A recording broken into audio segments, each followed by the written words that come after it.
الحمد لله نحمده ونستعينه ونستغفره ونؤمن به ونتوكل عليه ونعوذ بالله من شرور أنفسنا ومن سيئات أعمالنا من يهده الله فلا مضل له ومن يضلله فلا هادي له ونشهد أن لا إله إلا الله وحده لا شريك له ونشهد أن سيدنا محمدا عبده ورسوله ارسلہ بالہدی ودین الحق لیظہرہ علی الدین کلہ وکفی باللہ شہیدا فصلی اللہ علیہ وسلم تسلیما کثیرا کثیرا اما بعد فاعوذ باللہ من الشیطان الرجیم بسم اللہ الرحمن الرحیم ان فی خلق السماوات والارض واختلاف اللیل والنہار لآیات لأولی الالباب۔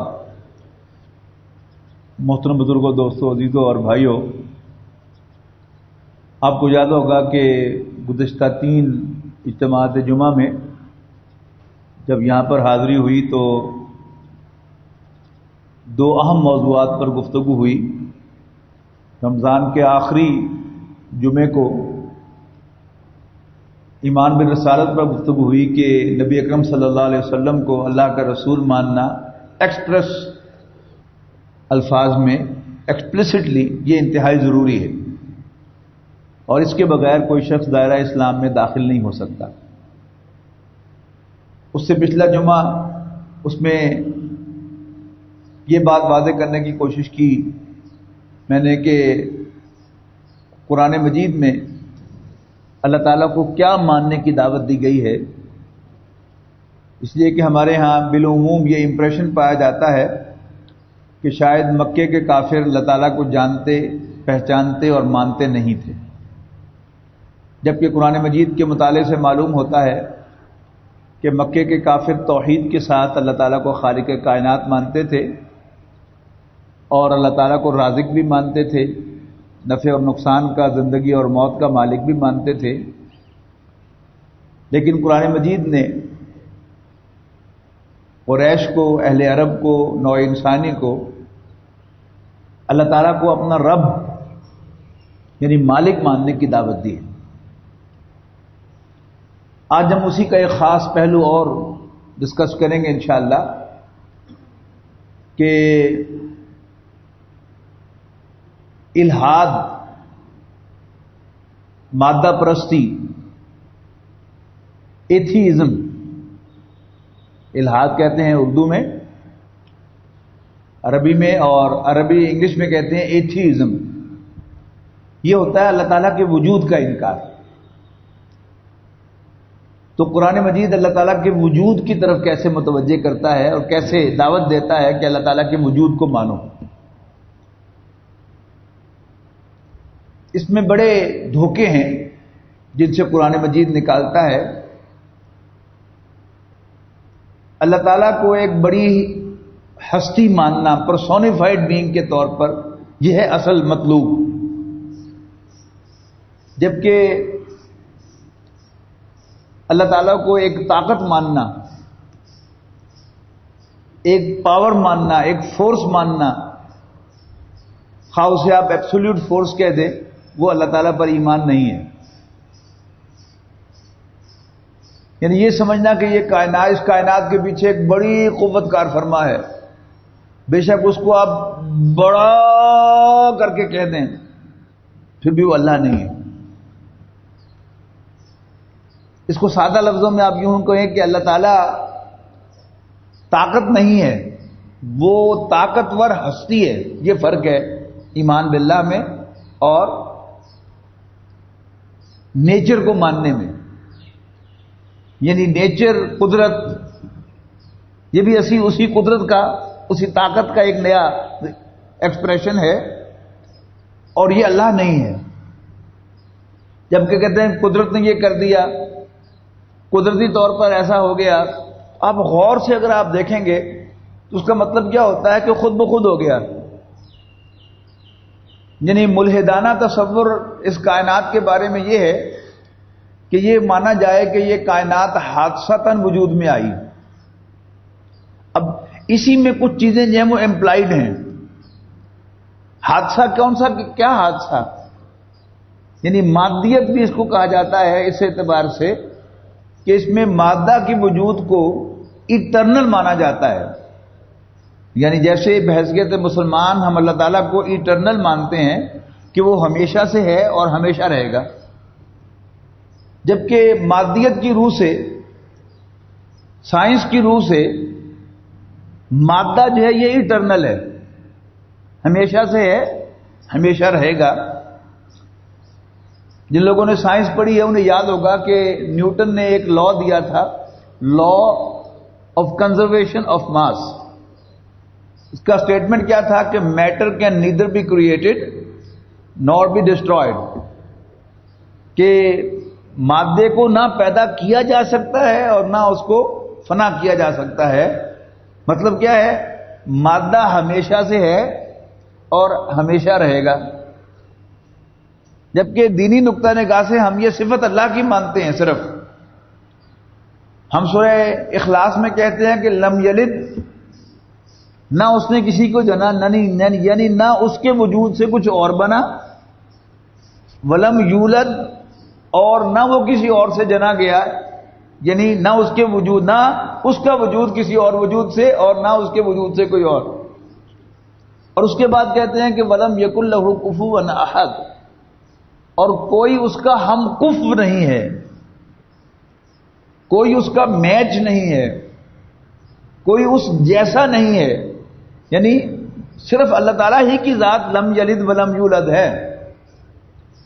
اللہ تعالیٰ کے سوا کوئی اور شے، کوئی اور ہستی، کوئی اور پرسن وہ لم یلد ولم یولد نہیں ہے. اللہ تعالیٰ لم یلد ولم یولد ہے، ہمیشہ سے ہے، ہمیشہ رہے گا. نہ اس نے کسی کو، نہ وہ کسی اور چیز سے پیدا ہوا، نہ کسی اور نے اس کو بنایا. وہ ہمیشہ سے ہے، ہمیشہ رہے گا، اور ہر چیز کا خالق اور ہر چیز کا بنانے والا ہے. کوئی شے اس کے وجود سے نہیں نکلی.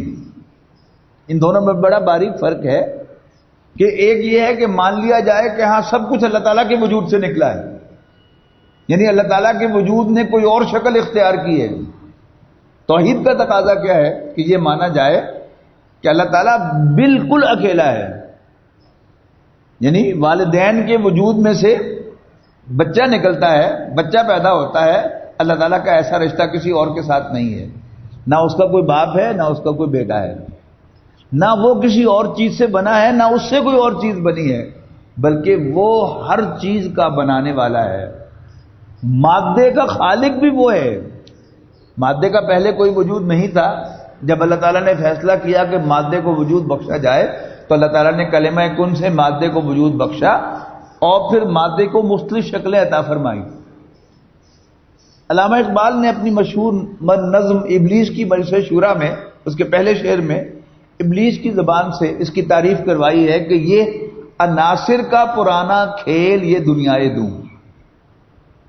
یہ دنیا جو ہے، یہ حقیر دنیا، یہ عناصر کا کھیل ہے. مختلف ایلیمنٹس وجود رکھتے تھے، ان کا آپس میں ایکشن اور ری ایکشن ہوا جس سے تبدیلیاں واقع ہوئیں اور یہ کائنات وجود میں آ گئی. یہ بحیثیت مسلمان میرا اور آپ کا تصور نہیں ہے. ہمیں بہت واضح الفاظ میں اس تصور کی نفی کرنی ہے کہ یہ کائنات حادثتاً وجود سے نہیں، وجود میں نہیں آئی. نمبر ایک، اللہ تعالیٰ کے وجود کا تسلسل نہیں ہے. نمبر دو، یہ کائنات ہمیشہ سے نہیں ہے. مادہ اللہ تعالیٰ نے پیدا کیا، ہمیشہ سے نہیں ہے. اور پھر یہ جو ایکشنز اور ری ایکشنز ہیں ایلیمنٹس کے، یہ آپ سے آپ نہیں ہو رہے، بلکہ اللہ تعالیٰ نے یہ تمام کے تمام ایکشنز جو ہیں وہ مادے کو سکھائے ہیں، اور ہر ایکشن اللہ تعالیٰ ہی کی اجازت سے ہوتا ہے، اس کے حکم سے ہوتا ہے. جب ہم اس کائنات کو حادثہ سمجھتے ہیں تو اس سے پھر بے شمار کمپلیکیشن جو ہیں ہماری سوچ کے اندر پیدا ہوتی ہیں، ہمارے فکر کے اندر پیدا ہوتی ہیں، اور پھر وہ کمپلیکیشن جو ہیں وہ مختلف گمراہیوں کو جنم دیتی ہیں. جو ہم اللہ تعالیٰ کو مانتے چلے جاتے ہیں اسی حد تک ہمارے ذہن میں ایک سکون جو ہے وہ حاصل ہوتا ہے کہ ہمارے کنفیوژنز دور ہوتے ہیں، ہمارے ذہن کی پیچیدگیاں کھلتی ہیں، اور ایک اطمینان اور سکون کی کیفیت انسان کو حاصل ہوتی ہے، اور انسان کو اللہ تعالیٰ کے پرسونیفائڈ بینگ ہونے پر ایمان ہوتا ہے۔ قرآن مجید میں اللہ تعالیٰ کو ماننے کی جو دعوت دی گئی ہے اس کو بالعموم نشانیوں کے حوالے سے بیان کیا گیا ہے۔ اِنَّ فِي خَلْقِ السَّمَاوَاتِ وَالْأَرْضِ وَاخْتِلَافِ اللَّيْلِ وَالنَّهَارِ لَآيَاتٍ، یقیناً آسمانوں اور زمین کے بنانے میں، ان کی تخلیق میں، اور رات اور دن کے آگے پیچھے آنے میں یقیناً بڑی نشانیاں ہیں۔ اب یہ اصل میں نشانیاں کیا ہیں؟ ایک تصور یہ ہے کہ یہ کائنات حادثتاً وجود میں آئی ہے، اس کے پیچھے کوئی پرسونیفائڈ بینگ، کوئی وجود، زندہ وجود نہیں ہے، پرسونیفائڈ بینگ نہیں ہے کہ جو اس کے چلا رہا ہو، تو پھر یہ کیا ہے؟ یہ حادثہ ہے۔ حادثہ جب بھی ہوتا ہے جس کے پیچھے باقاعدہ پلاننگ نہ ہو اور پیچھے کوئی ہاتھ نہ ہو، وہ ہمیشہ ڈسٹرکشن کی طرف جاتا ہے۔ سائنٹیفکلی اسپیکنگ جب بھی کوئی موومنٹ آرڈرلی ہو، اس کے پیچھے لازماً کوئی نہ کوئی پرسونیفائڈ بینگ ہونا چاہیے، اور اگر کوئی پرسونیفائڈ بینگ پیچھے نہ ہو، پیچھے اس سے کوئی مائنڈ نہ ہو کسی موومنٹ کے، تو پھر وہ موومنٹ جو ہے ہمیشہ ڈس آرڈر کی طرف جاتی ہے۔ تو یہاں پر یہ کنسٹرکشن کا ہونا، یعنی ایک ایلیمنٹ ملا دوسرے کے ساتھ، دوسرا ملا تیسرے کے ساتھ، تیسرا ملا چوتھے کے ساتھ، پھر ان کے پانچویں کا اضافہ ہوا، اگر اس کے پیچھے اللہ تعالیٰ کا ہاتھ نہ ہوتا، حادثات ہی ہوتے تو تباہی ہوتی۔ لیکن یہ ساری کی ساری جو کنسٹرکشن ہوئی ہے، یہ نظر آتی ہے کہ یہ با مقصد ہے، ایک خاص گول کی طرف بڑھ رہی ہے۔ یہ بارش جو برس رہی ہے اللہ تعالیٰ کے فضل و کرم سے، ہمارا سائنس کا علم ہمیں یہ بتاتا ہے کہ یہ بخارات جو تھے خلیج بنگال سے اٹھے تھے۔ نوجوانوں کو تو خلیج بنگال کا پتہ نہیں ہوگا، مشرق پاکستان ہوتا تھا ساتھ ہمارے، تو ہمیں پتا تھا کہ یہ مغربی پاکستان کے نیچے بحیرہ عرب ہے اور مشرقی پاکستان کے نیچے خلیج بنگال ہے۔ تو ہمارا علم یہ بتا رہا ہے ہمیں کہ بخارات خلیج بنگال سے اٹھتے ہیں اور وہ جا کر ہمالیہ کے پہاڑ سے ٹکراتے ہیں اور پھر اوپر اٹھتے ہیں، اور پھر اس کے بعد یہ مغربی پاکستان اور پورے انڈیا کا سارا علاقہ جو ہے یہاں پر وہ بارش برساتے ہیں۔ اب ایک مخصوص ایام کے اندر بارش کا برسنا اور ہمارے لیے پانی کا بندوبست کیا جانا، یہ ثبوت ہے اس بات کا کہ اس کے پیچھے لازماً کوئی مائنڈ ہے، کوئی ہاتھ ہے، کوئی صرف طاقت نہیں ہے، اندھی فورس نہیں ہے۔ اندھی طاقت جو ہوتی ہے اس میں جب چیزیں آپس میں ملتی اور ٹکراتی ہیں، ملتی نہیں بلکہ ٹکراتی ہیں، لیکن جب کوئی مائنڈ پیچھے ہوتا ہے، جب کوئی پرسونیفائڈ بینگ کسی موومنٹ کے پیچھے ہوتا ہے، تو پھر وہ موومنٹ آرڈرلی ہوتی ہے۔ یعنی ایک یہ ہے کہ کوئی چیز جو ہے وہ آپ سے آپ ہل رہی ہے، ایک یہ ہے کہ اس کو ہلایا جا رہا ہے، ان دونوں میں زمین و آسمان کا فرق ہے۔ جب دانے چھاچ سے صاف کیے جاتے تھے تو کوئی خاتون جو ہے وہ اس کو خاص طریقے سے چھاچ کو ہلاتی تھی تو روڑ علیحدہ ہو جاتے تھے اور دانے علیحدہ ہو جاتے تھے، لیکن اگر وہ چھاچ خود بخود ہلنا شروع کر دے تو اس سے پھر روڑ اور دانے علیحدہ نہیں ہوتے۔ اللہ تعالیٰ نے جو نشانیاں بیان فرمائی ہیں اپنی، وہ تو پورے قرآن مجید میں جا بجا ہیں۔ سورہ نحل، سورۃ الانعام، سورۃ واقعہ، سورۃ روم ان میں سب سے آگے ہے۔ تقریباً 2 رکوع ہیں جن میں اللہ تعالیٰ نے اپنی نشانیاں بیان کی ہیں، اور پھر ہر نشانی کے بیان کے بعد آتا ہے ان فی ذالک لآیہ، یقیناً اس میں تو ایک نشانی ہے، یا یقیناً اس میں بڑی نشانیاں ہیں، یقیناً اس میں بڑی نشانیاں ہیں۔ کبھی کہا جاتا ہے سننے والوں کے لیے، کبھی کہا جاتا ہے آنکھوں والوں کے لیے، کبھی کہا جاتا ہے غور و فکر کرنے والوں کے لیے، کبھی کہا جاتا ہے صبر کرنے والوں کے لیے، کبھی شکر کرنے والوں کے لیے، کبھی عقل والوں کے لیے، کبھی ماننے والوں کے لیے، کبھی نصیحت قبول کرنے والوں کے لیے. یہ ایک پروفائل ہے پورا. دوسری طرف کیا ہے کہ مختلف نشانیوں کا بیان ہے. رات اور دن کا آگے پیچھے آنا. اب رات دن کیسے بنتے ہیں؟ ہمارا آج تک کا جو سائنس کا علم ہے، صحیح ہے یا غلط ہے، وہ کیا ہے کہ سورج جو ہے وہ روشنی کی سورس ہے اور زمین اس کے گرد گھوم رہی ہے، اور اس کی بنیاد پر دن رات جو ہے وہ بن رہے ہیں. جو حصہ سورج کے سامنے آتا ہے اس پہ دن ہو جاتا ہے، اور جو سورج کی پشت میں چلا جاتا ہے وہ اس پہ رات ہو جاتی ہے. اگر یہ حادثہ تو نہیں ہے تو پھر حادثہ کبھی جو ہے وہ یوں لڑک جانا چاہیے، کبھی یوں لڑک جانا چاہیے، کبھی جو ہے وہ تھوڑا سا اوپر ہو کر چلا جانا چاہیے، کہ نیچے ہو کر چلا جانا چاہیے. یعنی اتنا سچ یہ نظام ہے. یہ دیکھیے آپ کے سامنے وہ پڑا ہوا ہے چارٹ پورے سال کا، سال ہر سال سے، یعنی مفتی زین العابدین رحمہ اللہ کے زمانے سے یہ بنا ہوا تھا دارالعلوم کا چارٹ. آج بھی سورج غروب اور طلوع اسی کے مطابق ہوتا ہے. اس کا مطلب کیا ہے کہ یہ کوئی حادثتاً موومنٹس نہیں ہو رہی سورج اور زمین کی. ان کو باقاعدہ کوئی پیچھے چلا رہا ہے، کوئی اس کو کنٹرول کر رہا ہے، تب یہ موومنٹ جو ہے وہ ہو رہی ہے ایک خاص حساب کتاب سے. اور اگر وہ پیچھے ہاتھ نہ ہو تو پھر وہ حساب کتاب نہیں ہو سکتا. پھر اسی کا دوسرا اینگل کیا ہے؟ جیسے میں نے آپ کو مثال دی کہ بخارات وہاں سے اٹھ رہے ہیں. پانی کس کی ضرورت ہے؟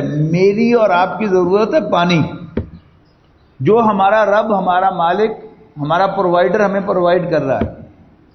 اور اس کا انتظام کہاں سے ہو رہا ہے؟ وہاں سے خلیج بنگال سے بخارات اٹھ رہے ہیں، کوئی ہمالیہ سے جا کے ٹکرا رہے ہیں اور پھر ادھر آ رہے ہیں.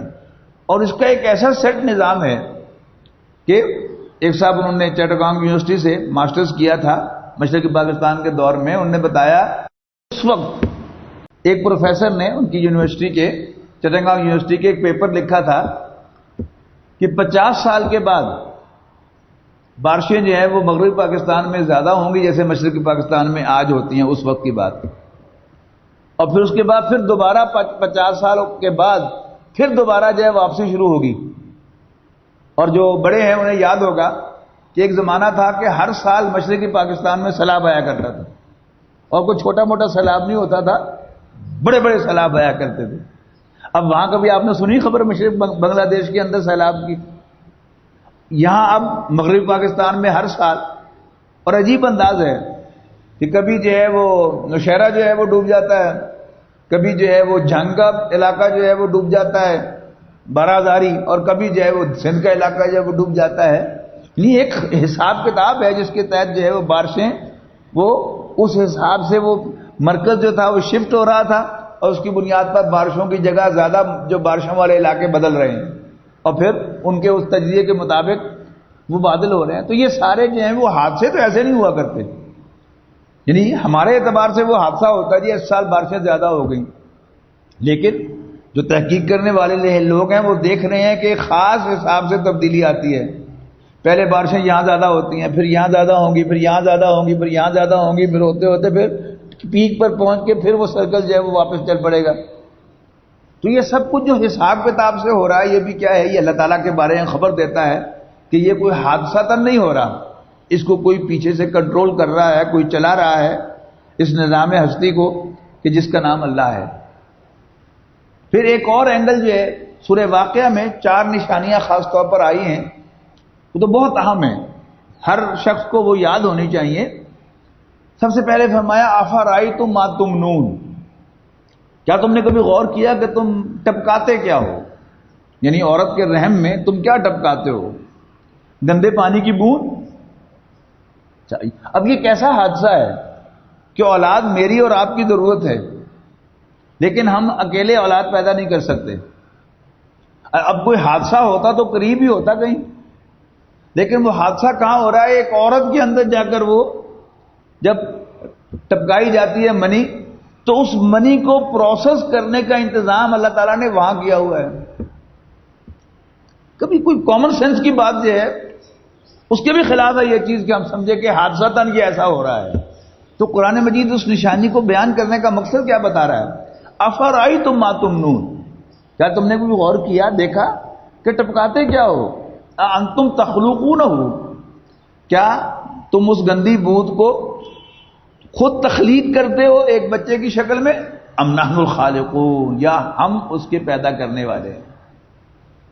اب کوئی جو ایتھیسٹ ہے وہ اس کی ایکسپلینیشن کیا آتا ہے؟ جی حادثتاً، آٹومیٹیکلی. لیکن کبھی ایسے کام آٹومیٹیکلی ہوئے کہ اولاد مرد کی ضرورت ہے، اللہ تعالیٰ نے اس کو ضرورت کو پورا کرنے کا بندوبست یہاں نہیں رکھا ہوا، وہاں رکھا ہوا ہے.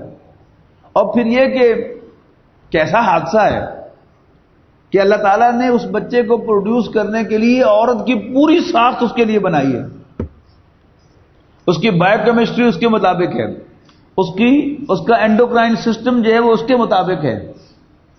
یعنی وہ پوری طرح اللہ تعالیٰ نے اس مشین کو تیار کیا ہوا ہے کہ جو مرد کے نطفے کو ریسیو کرتا ہے، وہ مشین ریسیو کرتی ہے اور پھر اس کو پروسیس کر کے 9 مہینے کے بعد وہ ڈیلیور کرتی ہے.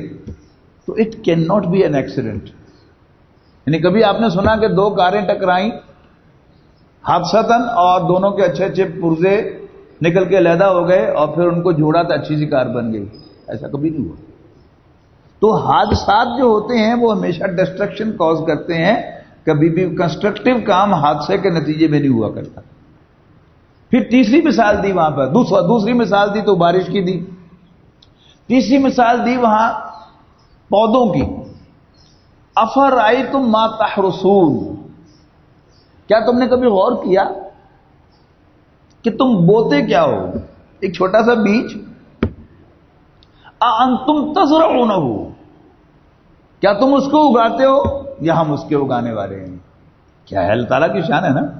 یعنی خوراک میری اور آپ کی ضرورت ہے، خوراک میں نے کھانی ہے، آپ نے کھانی ہے، ہم سب نے کھانی ہے. لیکن اللہ تعالیٰ ہماری اس خوراک کو پرووائڈ کرنے کے لیے جو بیج ہم زمین میں چھپاتے ہیں اس کو پھاڑتا ہے، پھر پھاڑ کر اس میں سے ایک کمپل نکالتا ہے، ڈنڈی نکالتا ہے اوپر کی طرف، اور ایک اس کی جڑ نکالتا ہے نیچے کی طرف. پھر ڈنڈی اوپر جا کے تنا بنتی ہے، پھیلتی ہے، اور جڑ نیچے جا کر پھیلتی ہے، اور طرح طرح کے دانے، طرح طرح کے گرینز، طرح طرح کے پھل، طرح طرح کی سبزیاں اللہ تعالیٰ ہمارے لیے اگا رہا ہے. تو کیا یہ حادثہ ہو سکتا ہے؟ اللہ تعالیٰ کا اگانا، یعنی ضرورت میری ہے، مجھے پتا بھی نہیں کہ دانا پھٹتا کیسے ہے، مجھے پتا بھی نہیں دانا اگتا کیسے ہے، لیکن کوئی ہے جس نے مجھے خوراک پرووائڈ کرنے کے لیے یہ سارا کا سارا نظام بنایا ہے، بندوبست کیا ہے. چوتھی چیز بیان فرمائی، افرأیتم النار الذی تورون. افرأیتم النار الذی تورون، کیا تم نے کبھی آگ کو نوٹ کیا، غور کیا اس پر؟ وہ آگ جو تم جلاتے ہو، انتم انشأتم شجرتھا،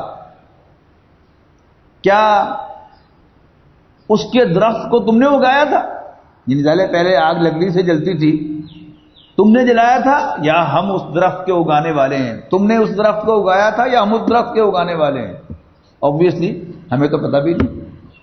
لیکن یہ سارے کیا ہے، یہ اللہ تعالیٰ نے ہمارے لیے بندوبست کیے ہوئے ہیں، جس کے ذریعے سے ہم اللہ تعالیٰ کو پہچان سکتے ہیں.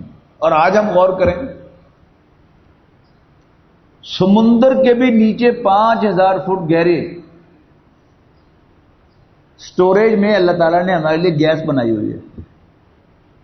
پیٹرول جس سے ہماری آج زندگی کا پورا پہیہ چل رہا ہے، وہ کہاں ہے؟ ہزاروں فٹ زمین کے نیچے پڑا ہوا ہے. کیا یہ ایکسیڈنٹ ہو سکتا ہے؟ میرے لیے بنایا ہے. مطلوب کیا ہے کہ ہم اللہ تعالیٰ کے احسان کو پہچانیں اور مانیں. پہلے پہچانیں کہ یہ حادثہ نہیں ہوا، یہ میرے رب نے میرے لیے بنایا ہے، تیار کیا ہے، ارینج کیا ہے، اور پھر اس کا شکر ادا کریں. اچھا، اب یہ ساری نشانیاں یعنی ہم عام لوگوں کے مقابلے میں جو بڑے بڑے سائنٹسٹ ہیں اور بڑے بڑے اسکالرز ہیں، انہوں نے یہ چیزیں زیادہ اپریشیٹ کی ہیں، اسٹڈی کی ہیں، نتائج پر اخذ کیے ہیں۔ ایک بہت بڑا سوال یہ پیدا ہوتا ہے کہ پھر ان کو یہ نشانیاں نظر کیوں نہیں آتی؟ تو قرآن مجید نے پورا ایک پروفائل دیا ہے کہ یہ نشانیاں کون اپریشیٹ کرے گا۔ سب سے پہلا سننے والے اور آنکھوں والے، یعنی ڈیٹا انسان کلیکٹ کرتا ہے، انفارمیشن حاصل کرتا ہے کان سے سن کر، آنکھ سے دیکھ کر۔ تو جو کانوں سے بہرا ہو، آنکھوں سے اندھا ہو، وہ ان کو دیکھ ہی نہیں سکتا۔ یعنی کسی اندھے کا آپ تصور کیجئے، کوئی پیدائشی اندھا ہو اور اس نے کوئی بارش ہوتی نہیں دیکھی، بیچارہ کیا تصور کرتا ہوگا بارش کے بارے میں؟ لیکن ہم جو اپنی آنکھوں سے دیکھتے ہیں وہ بادل آ رہے ہیں اور پھر بادل برس رہے ہیں، ہوا چل رہی ہے، پتے گر رہے ہیں، ایک اندھا ان کو نہیں دیکھ سکتا۔ اب جب دیکھ نہیں سکتا تو وہ نتائج بھی صحیح اخذ نہیں کر سکتا، اگرچہ اس کا ذہن کام کرتا ہو، کانوں سے سنتا ہو، تو آدھی انفارمیشن آ رہی ہے، لہذا وہ کوئی صحیح تصور نہیں قائم کر سکتا۔ کسی بھی صحیح نتیجے پر پہنچنے کے لیے آپ کے پاس معلومات پوری ہونی چاہیے۔ یہ بوڑھا آدمی جو ہے، اس کی مت کیوں ماری جاتی ہے؟ اس کا حافظہ کمزور ہو جاتا ہے۔ یعنی انسان نتائج اخذ کرتا ہے نا ساری معلومات سے، اگر اس کے سامنے ساری کی ساری معلومات بیک وقت ہوں تو امکان زیادہ ہے اچھا نتیجہ نکالنے کا، اور اگر آدھی انفارمیشن ہو تو پھر زیادہ امکان کیا ہے کہ غلط نتیجہ نکلے گا۔ جب بوڑھا آدمی جو ہے، چونکہ اس کا حافظہ کمزور ہو جاتا ہے، لہذا اس کی مت ماری جاتی ہے، وہ الٹی سیدھی باتیں کیوں کرتا ہے؟ حافظہ کمزور ہو گیا۔ اور ہم بوڑھے لوگ جو ہیں وہ اس کو جانتے ہیں کہ حافظہ کمزور ہونا کسے کہتے ہیں۔ نوجوانوں کو شاید اندازہ نہ ہو کہ یہ حافظہ کمزور ہونا کیا ہوتا ہے، یہ جب ہوتا ہے تو پتہ چلتا ہے کہ کیا ہوتا ہے۔ بالکل قریب کے لوگ جو ہیں ان کا بعض اوقات نام زبان پہ نہیں آتا۔ بعض بوڑھے جو ہیں کسی کو بلانے کے لیے 3-4 دفعہ اور نام لیتے ہیں پہلے، یعنی کزنوں وغیرہ کے اور بھتیجوں بھانجوں کے، پھر کہتے ہیں کہ ہاں تم۔ تو جب انفارمیشن پوری نہیں ہوتی تو پھر انسان صحیح نتائج تک نہیں پہنچتا۔ تو سننا، دیکھنا اور پھر غور و فکر کرنا، یہ ایک 3 کا سیٹ ہے۔ اس کے بعد پھر ایک 3 کا سیٹ ہے کہ جس کا تعلق جو ہے وہ انسان کے کیریکٹر کے ساتھ ہے۔ وہ کیا ہے؟ شکر گزاری اور استقامت، اینڈیورنس۔ کسی کے فیور کو محسوس کرنا اور اس کو ماننا کہ یہ اس نے مجھ پر، میرے ساتھ فیور کیا ہے، مجھ پر احسان کیا ہے۔ یہ ایک ایسا کیریکٹر ہے، ایک انسان کی ایسی کوالٹی ہے جو انسان بناتی ہے، آدمی کو انسان بناتی ہے۔ انسان جو ہے وہ شکر گزار ہوتا ہے، احسان مانتا ہے، اور جو احسان ماننے والا شخص ہے اس کے لیے اللہ تعالیٰ فہم کے دروازے کھولتا ہے۔ اس کو اللہ تعالیٰ حقائق کے پردے اس کے لیے اٹھاتا ہے، اور تھینکلیس آدمی جو ہے اللہ تعالیٰ ہر چیز اس سے چھپا دیتا ہے۔ فرمایا گیا کہ لئن شکرتم لازیدنکم، سورہ ابراہیم میں ہے، یقیناً اگر تم شکر گزار بنو گے تو ہم تمہیں اور دیں گے، ولئن کفرتم ان عذابی لشدید، اور اگر تم نے ناشکری کی تو پھر یاد رکھنا میری سزا بھی بڑی سخت ہے، میرا عذاب بھی بڑا سخت ہے۔ میں نے پہلے بھی سنایا تھا آپ کو کہ امام حنیفہ رحمۃ اللہ علیہ ایک حجام کے بارے میں، ایک باربر کے بارے میں اکثر کہتے تھے کہ میرا استاد ہے۔ شاگرد بڑے حیران ہوتے تھے کہ اتنا بڑا محدث، اس نے کون سی حدیث ان سے پڑھی تھی؟ تو ایک دن ذرا ریلیکس موڈ میں تھے، پھر انہوں نے ذکر کیا اس کا، تو ایک شاگرد نے ہمت کر کے پوچھ لیا کہ حضرت اس سے آپ نے کیا پڑھا تھا؟ تو انہوں نے کہا کہ جب میں چھوٹا تھا، بال کٹوانے کے لیے گیا تھا اور میں نے بائیں طرف اس کے آگے کر دی تھی، اس نے کہا نہیں بیٹا پہلے بائیں طرف نہیں، دائیں طرف سے بال کٹا تھا۔ تو میرا استاد ہے، اس نے مجھے ایک سبق پڑھایا۔ پھر اللہ تعالیٰ نے کیا دین کی سمجھ انہیں عطا کی، یعنی قانون کی دنیا میں جورسٹک سینس جو ہے، شاید انبیاء کرام اور صحابہ کرام کے بعد ان جیسا جورسٹک سینس رکھنے والا آدمی دنیا میں پیدا نہیں ہوا. شکر گزاری. پھر استقامت، یعنی انسان اپنے موقف پر ڈٹا رہے، نہ تو اس کو کوئی لالچ وہاں سے ہٹا سکے، نہ اس کو کوئی تھریٹ وہاں سے ہٹا سکے، لیکن ایک دیوار ہو کہ جو اپنی جگہ پر کھڑی ہوئی ہو. ان دونوں کے مجموعے کا نام ہے عقل. قوم یعقلون، سینسیبل لوگ. اس کے بعد ممکن ہے کوئی شخص جو ہے وہ سمجھدار بھی ہو، سینسیبل بھی ہو، غور و فکر بھی ٹھیک کر لیتا ہو، حافظہ بھی ٹھیک ہو، لیکن اسے ایک بیماری لائق ہو سکتی ہے میں نہ مانوں کی. بڑی خطرناک بیماری ہے، جس کو بھی لگ جائے اس کو جہنم میں لے کے جاتی ہے. ابو جہل سے کسی نے پوچھا پرائیویٹ محفل میں، پبلکلی نہیں، کہ کیا محمد جھوٹے ہیں صلی اللہ علیہ وسلم؟ انہوں نے کہا نہیں. تو پوچھنے والے کا پھر مخالفت کیوں کر رہے ہیں ہم؟ تو اس نے کہا کہ اصل میں ہماری بنو ہاشم کے ساتھ ہمیشہ سے ایک مسابقت رہی ہے، مقابلہ، ٹکر رہی ہے، شریک ہے ہمارا ان کے ساتھ. انہوں نے حاجیوں کو پانی پلائے تو ہم نے بڑھ کے پلائے، انہوں نے خیمے لگائے تو ہم نے بڑھ کے لگائے، انہیں حاجیوں کی خدمت کی تو ہم نے بڑھ کے کی. آج اگر ہم محمد کو اللہ کا رسول مان لیں صلی اللہ علیہ وسلم تو اس کا مطلب ہے کہ ہم ہمیشہ ہمیشہ کے لیے بنو ہاشم کے غلام ہو جائیں گے. یہ نہیں ہو سکتا. آج کی زبان میں یوں کہا جائے کہ ہے تو ٹھیک پر اسی راجپوت ہیں تو جٹ ہیں، یا اسی جٹ ہیں تو رائی ہیں، یا اسی رائی ہیں تو ڈوگرے. یعنی ایک خاندانی ضد کی بنیاد پر انکار کر دینا حق ماننے کے باوجود. اس کو بھی قرآن مجید نے انکلوڈ کیا کہ ان فی ذالک لآیات لقوم یؤمنون، ماننے والوں کے لیے اس میں بڑی نشانیاں ہیں. پھر فرمایا قوم یذکرون، نصیحت قبول کرنے والوں کے لیے نشانیاں ہیں. اور پھر سب سے آخر میں فرمایا آیات لأولی الالباب، دل والوں کے لیے نشانیاں ہیں. یعنی یہ جو امراض ہیں، وہ جو پہلی تین تھی وہ تو ان کا تعلق انسان کے ذہن اور اس کے حواس خمسہ کے ساتھ تھا. اس کے بعد جو تین ہیں، تین اور پھر باقی سب کے سب ان کا تعلق دل کے ساتھ ہے. اگر انسان کا دل صاف ہو، اس میں نہ کوئی تعصب ہو، نہ اس میں کوئی ہٹ دھرمی ہو، اور نہ اس میں نہ شکری ہو، شکر گزاری بھی دل کا جذبہ ہے نا، دل کا ایکسپریشن ہے، تو پھر وہ انسان جو ہے وہ ان نشانیوں کو اپریشیٹ کرے گا. اور اگر اس میں یہ نشانیاں اپریشیٹ کرنے کی صلاحیت نہیں ہے تو اس کا مطلب ہے کہ وہ اس کے اندر سے دل مر چکا ہے.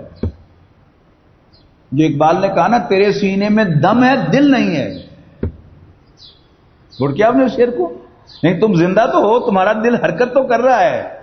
یعنی یا یوں کہیے کہ وہ جو فزیکل ہارٹ ہے حرکت کرنے والا وہ تو ہے، لیکن وہ جو اسپرچل ہارٹ ہے جسے میں نے یہاں پر آپ کو بتایا تھا کہ سافٹ ویئر ہے، اور سافٹ ویئر نظر نہیں آیا کرتا، لیکن سارا کا سارا کمپیوٹر کا فنکشن جو ہے وہ سافٹ ویئر کے لحاظ سے ہوتا ہے. ہارڈ ویئر جو مرضی آپ استعمال کر لیں.